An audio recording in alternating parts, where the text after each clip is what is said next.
Oi gente, estou aqui para mais um vídeo nesse canal. Eu sei que eu dou uma sumida, volto, vou de novo e volto, mas hoje eu trouxe um vídeo um pouquinho diferente, como vocês já podem ver no título. É um tipo de assunto que eu gosto muito. Quem é meu amigo, minha amiga sabe muito bem que eu sou fascinada por esses tipos de assunto, de conteúdo. Então hoje eu vim trazer para vocês um caso que, assim, me chocou bastante e eu espero que vocês gostem. E antes de mais nada, se você também gosta desse tipo de conteúdo, já se inscreve aqui no canal, já deixa o seu like, que eu vou passar a trazer mais tipos de vídeos desse tipo de conteúdo, porque, gente, eu gosto bastante mesmo. E eu acredito que não só eu, muita gente gosta, porque eu sigo muitos canais que tem, assim, pessoas viciadas, assim como eu. E eu fiz um roteiro aqui, então se às vezes vocês verem eu olhando um pouquinho para um lado aqui, é por eu bater o olho e lembrar o nome das pessoas, porque são nomes que eu sei que eu vou pronunciar errado. Já peço até desculpa pra vocês, porque realmente eu acredito que eu vou pronunciar errado. Mas aí é por isso, se vocês verem eu desviando um pouquinho, é porque eu fiz um roteiro e eu vou acompanhando aqui pra eu trazer pra vocês com todos os detalhes. E pra gente conseguir entender melhor toda essa tragédia que aconteceu com a família, a gente precisa voltar um pouquinho na história desde o início. Tudo começou com Gopal e Naraya Devi, acho que é assim que pronuncia. Eles se casaram e tiveram 3 filhos. E nessa época eles viviam, gente, numa zona rural, onde se chamava Torana, lá na Índia. Juntamente nessa época, eles tinham uma fazenda que ficava localizada nessa cidade. E era de lá que vinha todo o sustento da família. O Gopal, que era o patriarca da família, ele produzia laticínios. Então era de lá que vinha toda a renda da família e era tudo produzido dele mesmo. Só que a fazenda não foi muito pra frente, porque ele gastou todo o seu investimento no casamento dos filhos. Então ele teve esse rompimento financeiro, porque ele investiu no casamento dos filhos e com isso ele teve que vender a fazenda, porque não tinha mais o que fazer. Realmente ele teve que vender a fazenda. E por conta das dívidas que vieram acumulando, ele teve que vender a fazenda e se mudar para Nova Delhi. Ele mudou junto com a sua esposa e com o Lalit, que era o seu filho que morava junto com ele, pois ele não havia casado ainda. Com o passar do tempo, a família foi aumentando. Lalit se casa com Tina e eles tiveram um filho que se chamava Shivam. E no meio de tudo isso que eles foram vivendo, né, de mudança e tudo mais, a filha mais velha de Gopal e Narayani, a Pratibha, ela ficou viúva. Então ela se mudou também para casa dos pais, juntamente com sua filha Priyanka. O outro filho do casal também, que chamava Bravanesh, também foi morar com os pais, juntamente com sua esposa Savita e seus 3 filhos, Maneka, Netu e Monu. Agora, pra gente entender outra parte da história, vamos voltar lá atrás, quando a família ainda morava na fazenda. Nessa época que eles moravam na fazenda, o Lalit, o filho do Gopal e da Narayani, ele sofreu um acidente de bicicleta. Esse acidente fez com que ele ficasse internado por vários dias, causando alguns tipos de apagão nele. Então, às vezes, ele tava super bem, super tranquilo, e vinha esses apagões do nada. E, gente, é muito importante se atentar a esse episódio em específico, porque lá na frente vocês vão entender tudo do porquê eu mencionei ele. Nós vamos voltar, ir novamente, na verdade, para 1990, quando a família já morava lá em Nova Delhi. A partir desse tempo que eles já moravam lá, o Lalit sofreu mais um acidente. Esse acidente foi devido a que ele foi reclamar com seu patrão, questionar com seu patrão, que ele não estava satisfeito com o valor que estava recebendo. Então teve essa conversa e não entendi muito bem se foram os funcionários, se foi o patrão, que trancou o Lalit lá na loja e atearam fogo. Fizeram essa tamanha crueldade, atearam fogo e deixaram o Lalit lá dentro. Com isso, gente, com essa tamanha crueldade que fizeram com ele, eles levaram o Lalit para o hospital. E ele teve um episódio de perder a voz. Então, além do episódio que ele sofreu lá quando eles moravam na fazenda, que ele caiu de bicicleta e teve o traumatismo craniano, agora ele teve esse da perda da voz. E a justificativa foi de que ele inalou muita fumaça. Mas vale lembrar também, vale deixar bem claro, que teve sim alguns médicos que suspeitaram que o Lalit podia falar sim. Ele só estava fingindo que não conseguia falar. Então é bom a gente atentar a esses pequenos detalhes. Esse episódio do traumatismo craniano e esse episódio da perda da voz. Agora que já deu pra entender um pouquinho da história da família, eu vou voltar pra linha do tempo como tudo aconteceu. Então a gente já entendeu o passado um pouquinho da família, a gente já entendeu sobre esses acidentes, então agora a gente vai pra linha do tempo. Quando a família se mudou pra Nova Delhi, eles compraram um local que tinha 2 andares. A parte de cima funcionava como a casa onde todos moravam e a parte de baixo era um armazém, de onde vinha todo o sustento da família. Mas tinham membros também que trabalhavam fora, então a renda vinha do armazém e desses membros que trabalhavam fora. E a família era muito querida por todos. Os homens eram responsáveis por irem em celebrações religiosas e as mulheres ficavam responsáveis pelos afazeres da casa. Então agora a gente vai entrar para uma parte mais sinistra de todo esse caso. Em 2006, o Gopal falece. O Gopal era o patriarca da família. E depois de um tempinho de seu falecimento, o Lalit, aquele que teve os acidentes de traumatismo craniano e tudo mais, ele começa a ouvir vozes, a ouvir o pai dele conversar com ele. Gente, essa parte aqui eu vou ler só pra mim não pronunciar errado, tá? Algum tempo depois da morte do pai, o Lalit começou a ouvir, né, as vozes do pai, e o Lalit ouviu ele pedindo, ou seja, o pai pedindo para que ele recitasse o Hanuman Chalisa, que era o hino devocional hindu. Então o Lalit falou, né, que estava escutando as vozes do pai, e o pai estava pedindo para que eles recitassem esse hino Hanuman Chalisa, que é o devocional hindu. E por conta desse pedido, todos os dias a família tinha que recitar esse hino, às 7 da manhã, meio-dia e 10 horas da noite. Então, todos participavam desse episódio, todos os dias, a pedido do Gopal, que falava através do Lalit. Só que, gente, teve algo que eu esqueci de mencionar. O Lalit, por ele ter perdido a voz, ele se comunicava com a família só escrevendo. Então, ele escrevia tudo que tinha que comunicar, era somente através da escrita, porque ele tinha perdido a voz. Então, ele não conseguia falar, ele simplesmente escrevia. Até que determinado dia, gente, aconteceu um episódio que surpreendeu toda a família.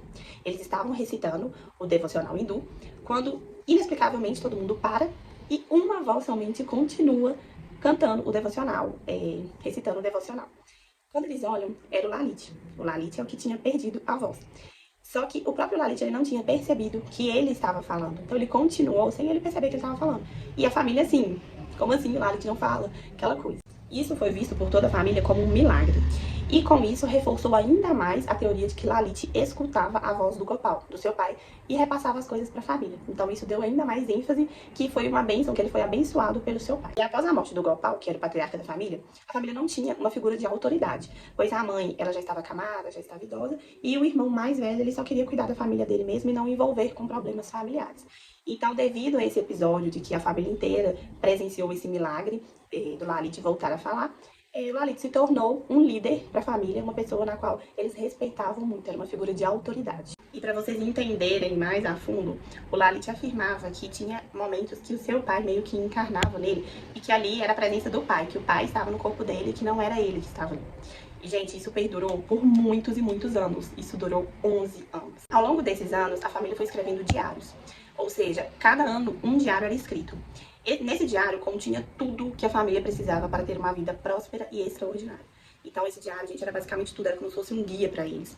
Então, o Lalit, ele não escrevia no diário. Ele recebia essas informações do pai, o falecido pai, e ele ditava para as meninas escrever. Então, quem escrevia eram as meninas, mas era tudo ditado pelo Lalit. Tudo que continha no diário era palavras do Lalit. Todos os dias, cada membro da família consultava o diário para ver o que ia fazer, o que tinha que fazer naquele dia. Era coisas desde muito básicas até coisas assim, como assim, qual tipo de comida, vou poder mexer no celular ou não. Então, era coisas muito assim, desde o óbvio até o extraordinário. De uma forma inexplicável, com a obediência de todos, eles seguindo tudo certinho do diário, a vida deles melhoraram drasticamente, gente, desde a vida financeira até a vida pessoal. Então, assim, não se sabe explicar o porquê, né, o motivo disso, mas pasmem, a vida deles melhoraram muito nesse período desses 11 anos, na questão financeira e pessoal, devido à obediência em seguir o diário. E justamente por esses resultados satisfatórios, esse ritual perdurou por longos 11 anos, né? Então, para eles verem resultados, para eles verem que a vida foi transformada para o extraordinário, eles perduraram esse ritual durante 11 anos, até que veio a tragédia.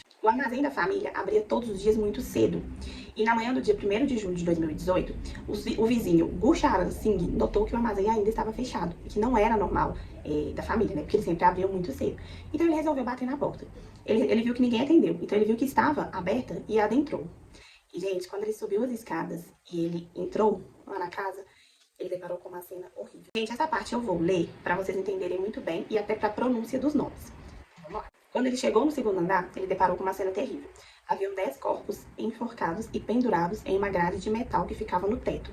Estava Bravanesh, que tinha 50 anos, Lalit, 45, suas esposas, Savita, 48 e Tina, 42, os netos da família, Netu, 25, Monu, 23, Dhruv, 15 e Shivan, 15, a Pratibha, 48 e sua filha Priyanka, 33. Eles estavam pendurados em uma forma circular, as mãos amarradas, vendas nos olhos e as bocas amordaçadas. A Pratibha um pouco mais afastada do grupo. A Narayani Devi, ela tinha 77 anos na época, ela estava no chão da sala.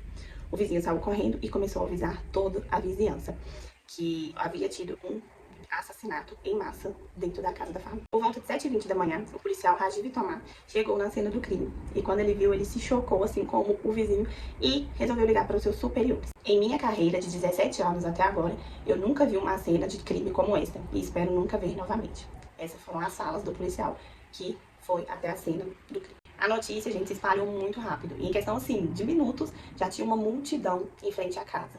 E devido a essa multidão toda, uma pessoa conseguiu passar entre os policiais, entrar dentro da casa e filmar toda aquela cena. Então, assim, como era 2018, a mídia já era muito, muito avançada, já tinha redes sociais, enfim. Então, foi questão, assim, de minutos para esse vídeo se espalhar pela região e até pelo mundo. E após essa tragédia, começou a surgir teorias. A primeira delas foi de que a família tinha sido assassinada, mas havia câmeras de segurança e eles avaliaram, né, as câmeras de segurança e não viram nenhum estranho nem entrando e nem saindo da casa. Gente, essa parte aqui eu vou ler também, pra ficar bem completinho pra vocês entenderem. A polícia começou a avaliar as gravações e por volta das 10 horas da noite da tragédia, mostrou Savita e a filha Netu levando 5 bancos e depois Dhruv e Shivam passaram por vários cabos, itens utilizados para cometer o ritual. Então a única coisa que eles conseguiram pegar nessas gravações foram da própria família, levando bancos e levando cabos que foram utilizados para o ritual. E nesse momento, a teoria de que a família havia sido assassinada foi praticamente por terra, né? Porque não havia sinais de luta corporal, não havia sinais de arrombamento, não havia sinais quaisquer de que poderia ter sido um crime de assassinato em massa. Novamente, eu vou ler essa parte aqui, para não deixar passar nada para vocês entenderem tudo, tá bom? Os corpos estavam pendurados de um jeito muito parecido com galhos de figueira. Inclusive, gente, eu sempre ouço falar em casos sobrenaturais, casos de aparições, enfim, sobre a tal figueira. Eu não sei de verdade o que é, se tem alguma lenda, alguma história referente a isso. Se você souber, deixa aqui no comentário pra que eu entenda, né? Que realmente eu não sei. E nesse caso aqui, os corpos estavam pendurados parecido como os galhos de figueira. A forma como os corpos estavam começou a despertar curiosidade nas pessoas, que geraram ainda mais teorias. O número 11 também começou a ser investigado, pois estavam muito presentes, gente. Esse número 11, assim, foi realmente marcante na história. Foram 11 diários, que foram escritos nos últimos 11 anos, como eu mencionei, era escrito um por ano. 11 corpos, né? Foram 11 que foram encontrados. Havia 11 hastes de metal em uma porta recém-instalada. Também havia 11 canos que estavam do lado de fora da casa, do qual não havia interferência alguma na hidráulica. Então, assim, o número 11 começou a circular, despertando ainda mais teorias, assim, de que realmente havia sido um ritual. A matriarca da família, gente, ela foi encontrada no chão, porque ela já era idosa e acima do peso. Então, ela não participou do ritual da forma dos demais, que foi, né, a questão do enforcamento e tudo mais. Mas o mais bizarro disso tudo está por vir. Pasmem, gente, tem uma coisa assim. E, gente, tudo, exatamente tudo, como iria ocorrer o ritual, estava descrito no diário. Então, assim, era coisa que já estava sendo programada há muito tempo e estava escrito no diário. Essa outra parte também eu vou ler aqui pra vocês pegarem bem a referência. As barbaridades não param por aí. Havia uma promessa de que o Gopal, o patriarca da família, ele iria chegar no ato do ritual. Por isso que todos aceitaram fazer, porque na promessa do Lalit, o pai deles iria chegar no ato do ritual, fazendo com que interrompesse o ato final, ou seja, iria dar tudo certo, né? Então, eles acreditou porque o pai iria salvá-los ali. E agora eu vou falar uma citação aqui que estava descrita no diário. Deus está satisfeito que os 11 estão alinhados e com um só pensamento. Não entrem em pânico, enquanto realizam o ritual da última figueira. E, gente, na cabeça deles, então, o pai iria vir no ritual, no ato do ritual, iria salvar todos eles. E assim, uma coisa tão bizarra de se acreditar é que todos os membros de uma família acreditou em uma só pessoa. Então, assim, todos eles acreditaram no Lalit. Passadas as investigações e a leitura dos diários, eles chegaram à conclusão de que Lalit ele sofria de psicose. Uma psicose que se chama psicose compartilhada. Então, ele compartilhou isso com toda a família. E, assim, é muito bizarro isso, porque tem um pouquinho dessa questão da psique, da psicose, enfim, e tem também esse lado de algo espiritual, né, da família. É muito bizarro isso, gente. É um caso, assim, que vale a pena vocês verem. Tem uma série na Netflix, eu vou deixar aqui embaixo, vale a pena vocês assistirem pra vocês entenderem e verem imagens com mais clareza. Esse foi o vídeo de hoje, gente. Se vocês gostaram, se vocês gostam de assuntos assim como eu, desse tipo de coisa, true crime, enfim, coisas assim de sobrenatural, deixa aqui nos comentários que eu posso trazer mais pra vocês. Curte, compartilha, gente, se inscreva, por favor, que eu vou trazer mais conteúdo. Dessa vez eu vou tentar ficar mais firme aqui, tá bom? Mas eu espero que vocês tenham gostado, espero que vocês tenham entendido um pouquinho, que eu consiga ter passado um pouquinho pra vocês e pra vocês irem lá assistirem essa série. E deixa aqui também nos comentários o que vocês acham, qual teoria que vocês acham mais válida pra esse tipo de caso. Eu espero muito que vocês tenham gostado. Um beijo e até mais.